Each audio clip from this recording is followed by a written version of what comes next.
Welcome to Sprint UPSC. We are covering class 12 macroeconomics NCERT, and today we are going to start with third chapter, money and banking. In this chapter, we are going to discuss these topics, and in today's video, what we are going to do, we are going to discuss these three topics: what is the general function of money, what is advantage of money as a medium, and how are we exposed to money in our daily lives. The rest of the videos, rest of the topics will be discussed in the coming videos. So let's start with the first topic of the day. What is general function of money? Money का general function क्या होता है? पहला काम, primary काम क्या है? अगर देखा जाए मनी क्या है, तो मनी हम लोग सबको पता है क्या होता है, वो समझाने की ज्यादा जरूरत नहीं है। वो काम क्या कर रहा है वो भी वैसे समझाने की ज्यादा जरूरत नहीं है, लेकिन अगर देखें समझने के पॉइंट ऑफ व्यू से, तो पहला काम ये कर रहा है, it is medium of exchange. Medium of exchange, हम लोग पैसे दे के उसके बदले में कोई भी गुड्स एंड सर्विसेज को अवेल कर सकते हैं। Goods and services, so in exchange of goods and services we can provide money. अब ऐसा नहीं है कि मनी हमेशा से था और मनी आज जिस फॉर्म में वैसा हमेशा से था, क्योंकि आज पेपर करेंसी है। बहुत साल, कुछ साल पहले पीछे चले जाएं, 1580s या 1570s, एक दो देश को जिन्होंने एक्सपेरिमेंट करा था पेपर करेंसी के अलावा, उनको छोड़ के पेपर करेंसी इतना फॉलो नहीं किया जाता था। और आगे चले जाएं तो पेपर करेंसी के बाद करेंसी ही फॉलो नहीं करी जाती, तब हम लोग बुलियंस में डील करते थे। बुलियन मतलब हो जाता है कोई प्रेशियस मेटल है, उसमें हम लोग डील करते थे। और उसके भी पीछे चले जाते हैं, उन प्रेशियस मेटल के जमाने के पीछे, तब हम लोग देखते हैं कि एक्सचेंज तो तब भी हो रहे हैं लेकिन मनी रोल प्ले नहीं कर रहा, तब हम लोग बार्टर सिस्टम देख रहे हैं। Barter system, through barter system exchanges हो रहे हैं। बार्टर सिस्टम में क्या होता था, अब इसको हम लोग समझने की कोशिश करते हैं। यहाँ पे मिटा देते हैं सारा। Suppose this is person A, this is A and this is person B. Person A has stock of wheat and person B has stock of honey. अब कुछ ऐसी सिचुएशन हुई है कि this person wants wheat and this person wants honey. क्या कर सकते हैं? दोनों कुछ कुछ पोर्शन वही व्हीट और हनी का एक्सचेंज कर सकते हैं एक दूसरे के साथ। इस पूरे सिस्टम को हम लोग बोलते हैं बार्टर सिस्टम। लेकिन इसमें एक इनहेरेंट फ्लॉ है। इनहेरेंट फ्लॉ क्या है? What is the flaw? It is based on double coincidence of wants. Double coincidence of wants का मतलब क्या है? बार्टर सिस्टम तभी एप्लीकेबल हो सकता है जब इस पर्सन को व्हीट चाहिए और इस पर्सन को हनी चाहिए।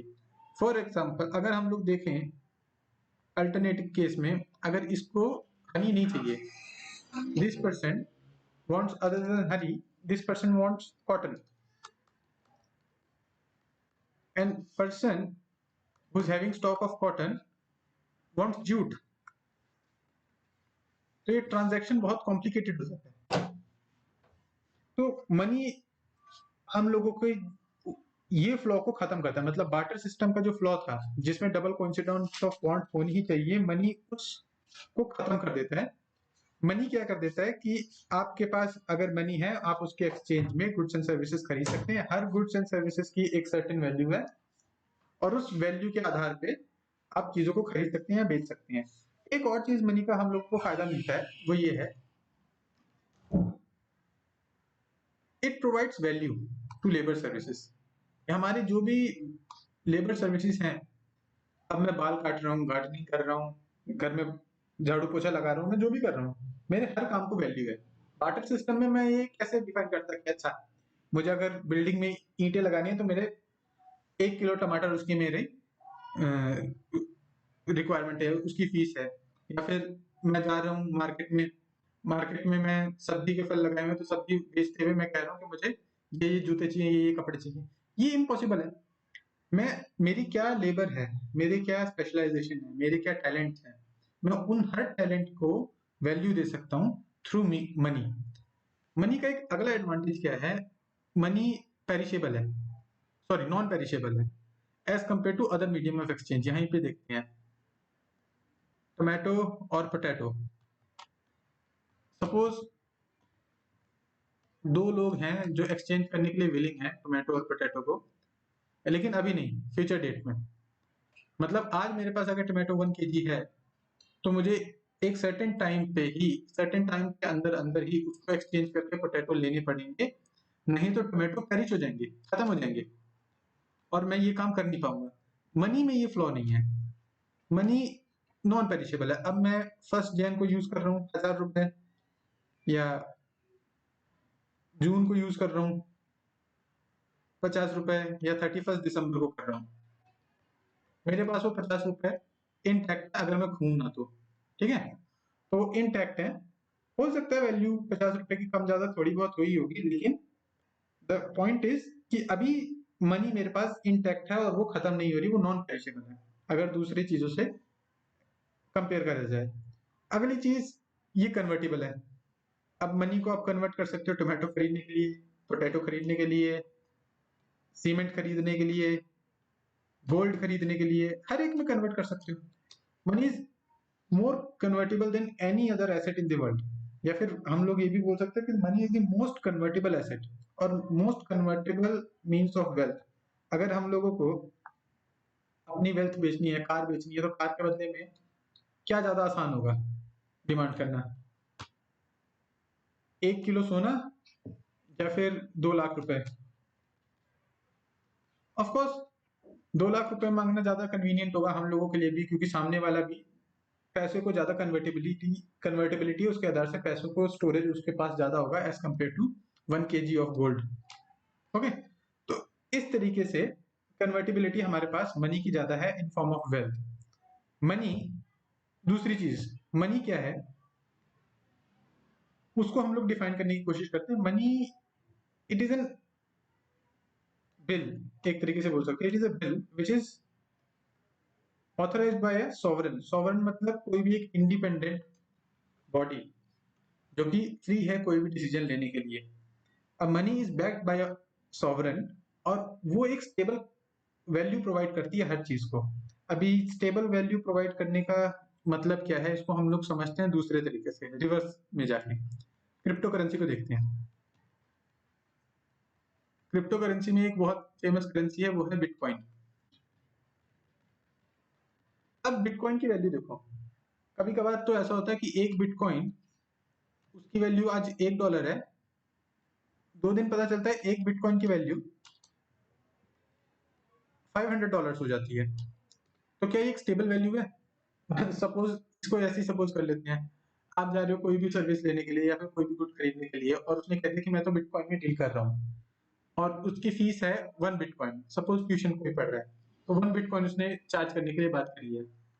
ऐसा पूरा डन हो गया, आपने ट्यूशन पढ़ना शुरू करा, उस दिन जिस दिन आपने ट्यूशन पढ़ना शुरू करा उसकी वैल्यू $1 थी, और जिस दिन फीस देने की बारी आई बिटकॉइन की वैल्यू $500 हो गई। तो सोचो आपके ऊपर कितना बड़ा बर्डन आया होगा।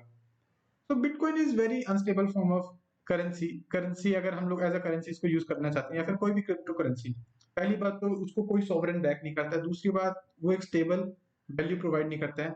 कॉन्ट्ररी टू दिस, मनी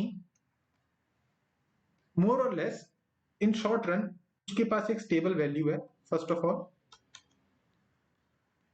दूसरी चीज, उसको सॉवरेन बैक करता है। अब सॉवरेन बैक करने का मतलब क्या है, इसको हम लोग आगे समझते हैं।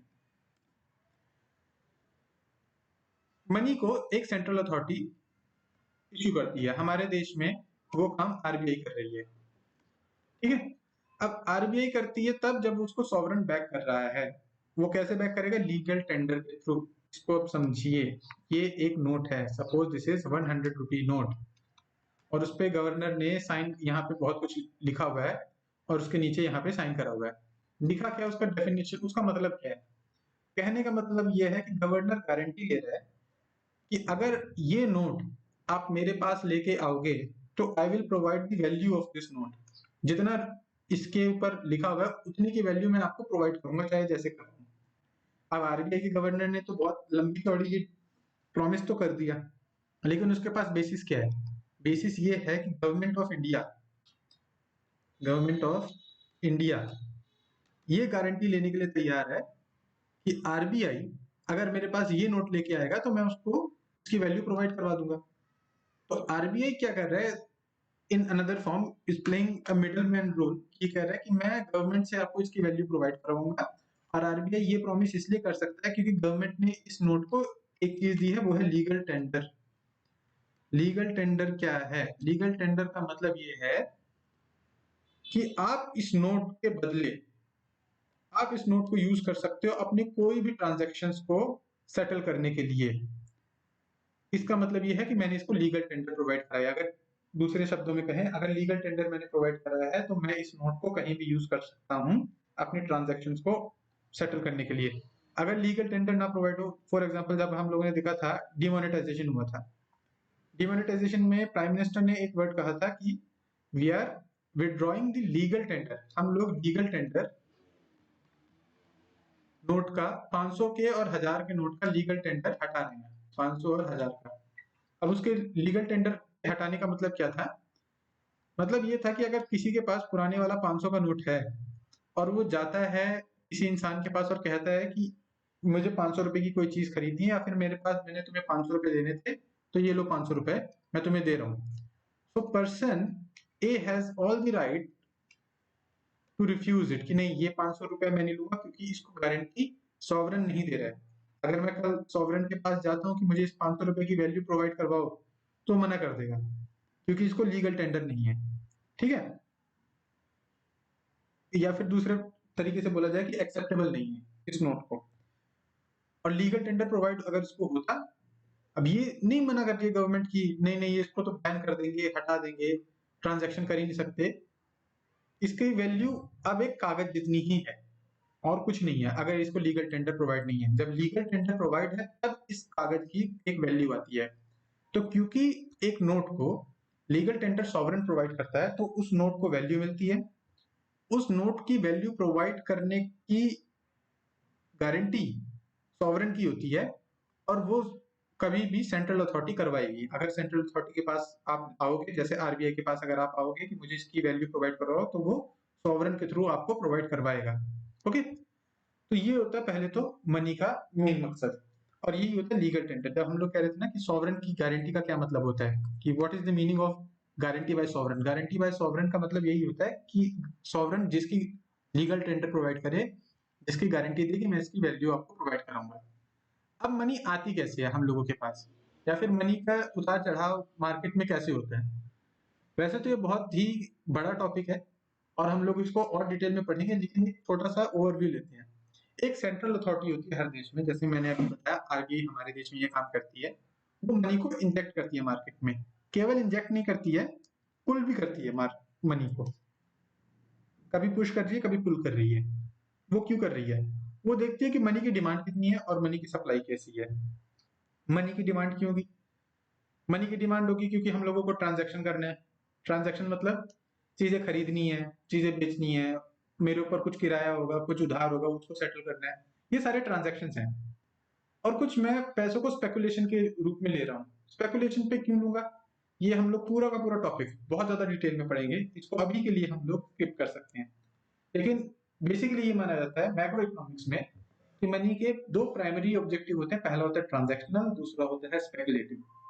और इस पूरी सिचुएशन को देखते हुए सेंट्रल अथॉरिटी ये डिसीजन लेती है कि डिमांड मार्केट में पैसे की कितनी है और उसके हिसाब से सप्लाई कितनी होनी चाहिए। जब उस इक्वेशन से कन्विंस हो जाता है कि हाँ अभी मुझे सप्लाई बढ़ानी चाहिए, कम करनी चाहिए, डिमांड बढ़ानी चाहिए या डिमांड कम करनी चाहिए, तब एक सेंट्रल अथॉरिटी इंजेक्ट करेगी या फिर पुल आउट करेगी।